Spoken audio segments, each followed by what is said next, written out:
Three basic thoughts of Old Testament. One, God's promise to Abraham that in his seed all nations should be blessed. God founded the Hebrew nation for the specific purpose of making it a messianic nation to the world, that is, a nation through which great blessings would come to all nations. Two, God's covenant with the Hebrew nation, that if they would faithfully serve Him, they would prosper as a nation. That if they forsook Him and served idols, they would be destroyed as a nation. All nations worship idols. There were gods everywhere. Gods of the sky, gods of the earth, gods of the sea, gods of the land, gods of the cities, gods of the countries, gods of the mountains, gods of the valleys, male gods, female gods, families of God. The Old Testament is an account of God's age-long effort to establish and the world of idol-worshipping nations the idea that there is one God by building a nation around the idea. 3. God's promise to David that his family should reign over God's people forever.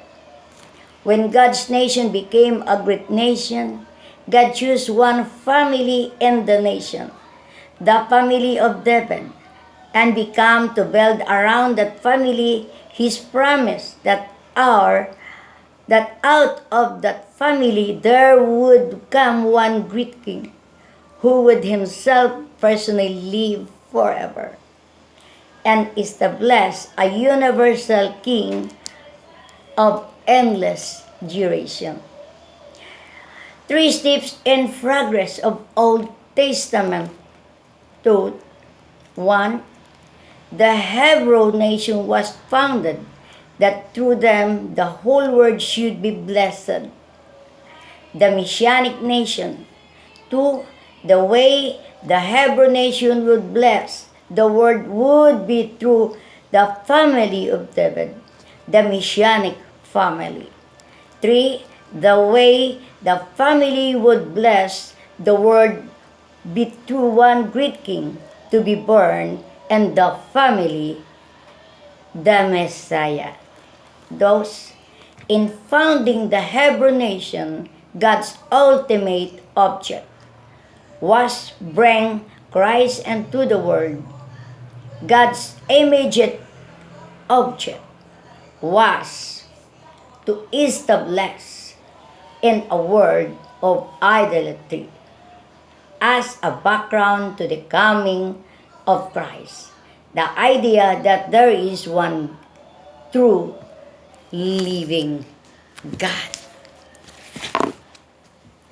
Develop a list of key Bible verses or phrases which are applicable to your expectation. Long, tedious lectures are ineffective. They build resentment. Just insert a verse, appreciate time, and let the Spirit do His work. Some use them. Live in peace with each other.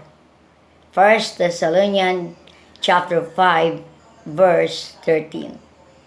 Rejoice in the Lord always. Philippians chapter 4, verse 4. Do everything without complaining or arguing. Philippians chapter 2, verse 14. The servant of the Lord must not strike. 1 Timothy chapter 5, verse 22.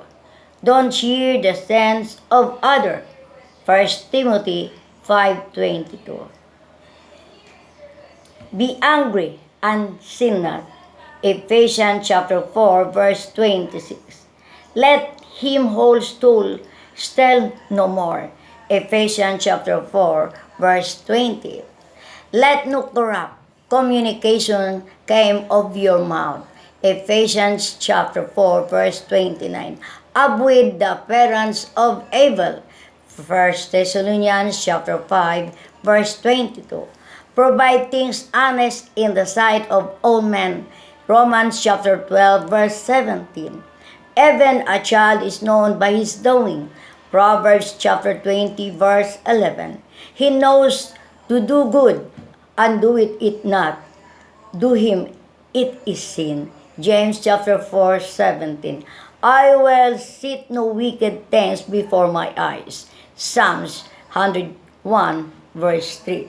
Be kind one to another, tender-hearted, forgiving one another.